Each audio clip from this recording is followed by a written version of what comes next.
Assalamualaikum warahmatullahi wabarakatuh.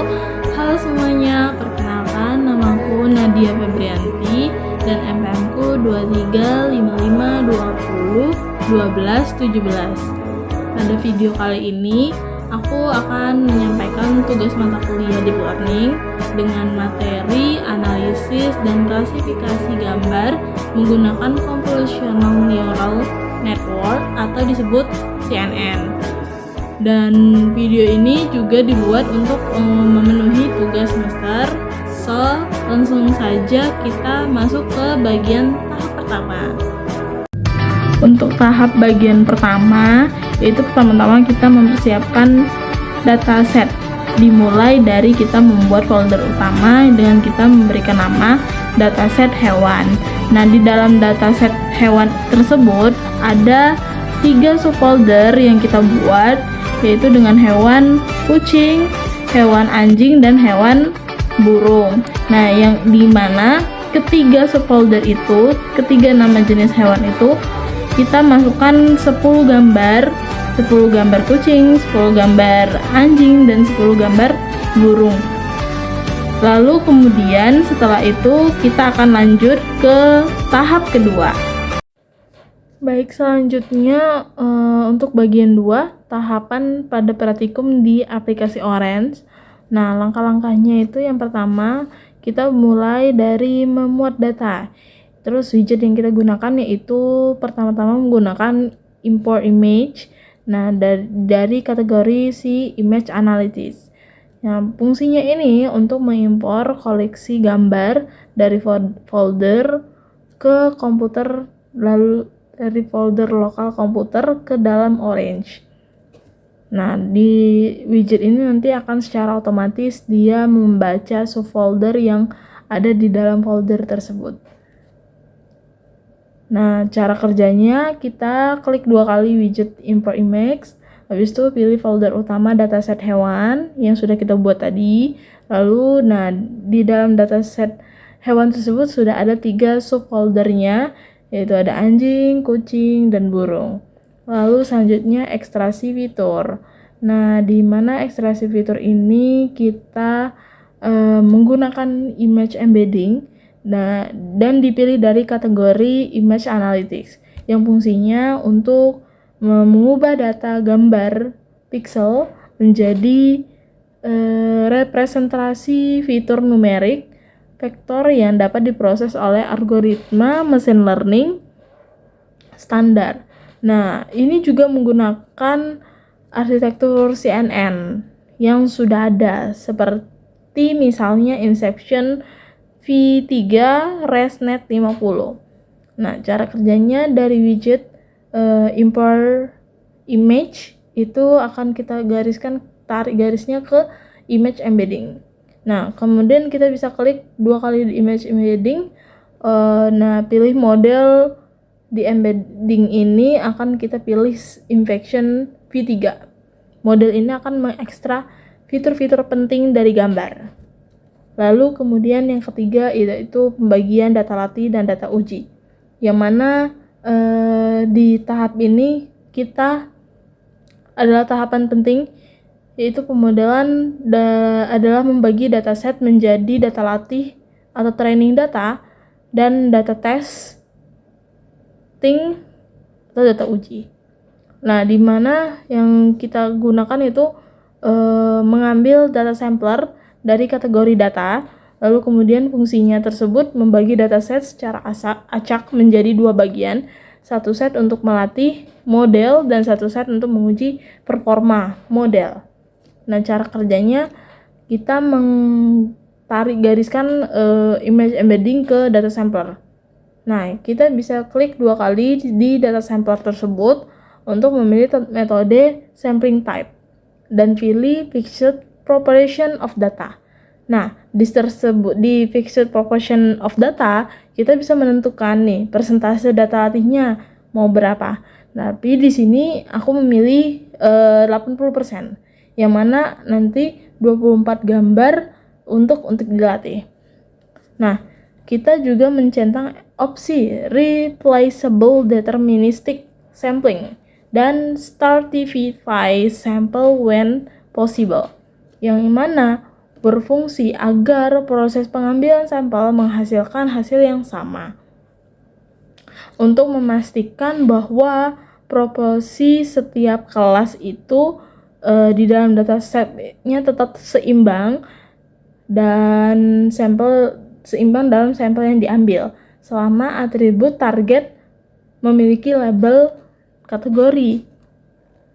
Lalu yang keempat itu pelatihan model. Kemudian di pelatihan model ini itu kita akan menggunakan fitur yang telah diekstrak, yang mana widget kita gunakan adalah neural network dari kategori model atau model klasifikasi lainnya.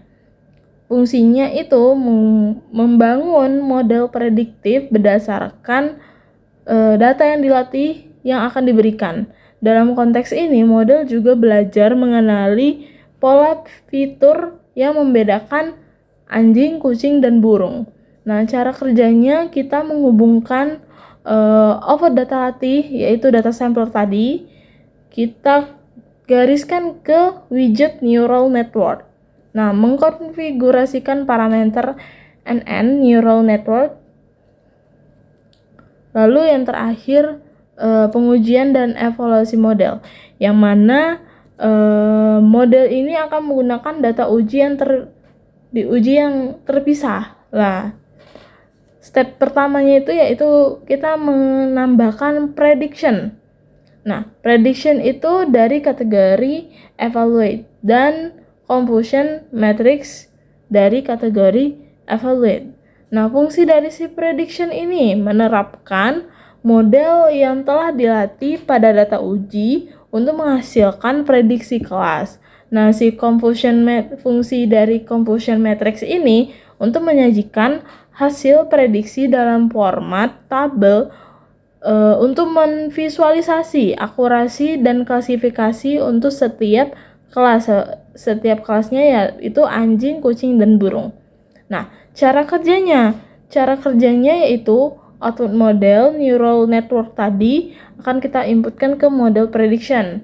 Nah, dari hubungkan output data uji data sampler tadi, kita akan menginput data kan ke prediction. Nah, hubungan dari output prediction ke confusion matrix. Nah, keluarlah hasilnya. Nah, terus kemudian hubungkan output confusion matrix ke image viewer. Nah, kita bisa melihat hasilnya di confusion matrix dan di image viewer. Yang mana kita bisa klik 2 kali di confusion matrix untuk melihat hasilnya, yaitu perbandingan akurasinya, lalu dan performanya, lalu bisa klik 2 kali image viewer. Berapa gambar yang muncul dan dari hasilnya. Selanjutnya pada bagian bab 3 yaitu pertanyaan analisis yang dijawab secara langsung dengan pertanyaan nomor 1 yang mana jelaskan perbedaan mendasar antara dataset training atau data latih dan dataset tes atau data uji dalam konteks praktikum ini. Mengapa penting untuk memisahkan dari kedua dataset tersebut, yang dimulai dari dataset training atau data latih, yaitu data yang digunakan untuk melatih model agar model CNN dapat mempelajari pola dan ciri setiap dari kelas gambar hewan. Lalu sedangkan data tes atau data uji digunakan untuk menguji kinerja model setelah proses pelatihan selesai. Nah, kemudian pemisahan kedua dari dataset ini sangat penting agar kita dapat mengetahui apakah model tersebut benar-benar mampu menggeneralisasikan data baru, bukan hanya menghafal data latih. Kemudian jika data tidak dipisahkan, maka hasil Evaluasi ini bisa menjadi tidak valid karena model yang diuji menggunakan data yang sudah pernah dipelajari. Selanjutnya, pertanyaan kedua, sebutkan 3 widget utama yang Anda gunakan dalam proses pemodelan CNN, dimulai dari ekstraksi fitur, pelatihan, dan pengujian. Lalu jelaskan fungsi spesifiknya masing-masing widget dalam alur kerja Anda. Nah, di sini aku akan menjelaskan dari pertanyaan yang kedua. Dimulai proses pemodelan CNN terdapat dari 3 utama. Yang pertama dari yang aku gunakan yaitu image embedding, yang mana image embedding ini berfungsi mengekstraksi fitur gambar menggunakan model CNN yang sudah dilatih sebelumnya. Hasilnya adalah vektor fitur numerik yang mempresentasikan karakteristik penting dari sebuah gambar. Lalu yang kedua, widget training atau classifier atau learner, yang mana widget ini digunakan untuk melatih model klasifikasi berdasarkan fitur yang dihasilkan dari image embedding tadi. Nah, pada tahap ini model akan belajar menghubungkan fitur gambar dengan label kelas hewan. Nah, lalu tahap yang ketiga, yang terakhir yaitu widget testing atau confusion matrix, yang mana widget ini berfungsi untuk menguji performa model menggunakan data uji serta menampilkan hasil evaluasi seperti akurasi dan confusion matrix. Selanjutnya, pertanyaan yang ketiga, soalnya berdasarkan hasil confusion matrix Anda, berapa akurasi keseluruhan model yang didapatkan? Lalu, manakah kelas hewan yang paling baik diprediksi oleh model dan kelas mana yang paling sering salah diprediksi jika ada? Nah, untuk jawaban tersebut berdasarkan dari confusion matrix dengan akurasi keseluruhan model adalah 100% karena seluruh 24 data uji itu berhasil diprediksi dengan benar. Semua kelas hewan yaitu anjing, burung, kucing diprediksi sangat baik oleh model dengan masing-masing 8 prediksi yang benar. Lalu tidak terdapat kelas yang salah diprediksi, sehingga tidak ada kesalahan pada klasifikasi model ini. Selanjutnya untuk pertanyaan terakhir, yang keempat, yaitu apa peran dari Convolutional Neural Network atau CNN pada widget image embedding dan mengapa tidak melatih CNN dari awal dengan 30 gambar, yaitu peran dari CNN tersebut pada widget image embedding adalah sebagai ekstraksi fitur otomatis, yaitu mengambil ciri-ciri penting dari gambar seperti bentuk, tekstur, pola, visual, tanpa perlu menentukan fiturnya secara manual. Kemudian, CNN tidak dilatih dari awal karena jumlah data yang digunakan hanya 30 gambar, yang jumlahnya sangat sedikit untuk melatih CNN secara optimal. Oleh karena itu, digunakanlah model CNN pre-trained yang sudah dilatih dengan dataset besar, sehingga hasil dari ekstraksi fitur tetap akurat meskipun datanya terbatas. Demikian dari penjelasan tugas video ini. Aku akhiri. Wassalamualaikum warahmatullahi wabarakatuh. Terima kasih. Bye.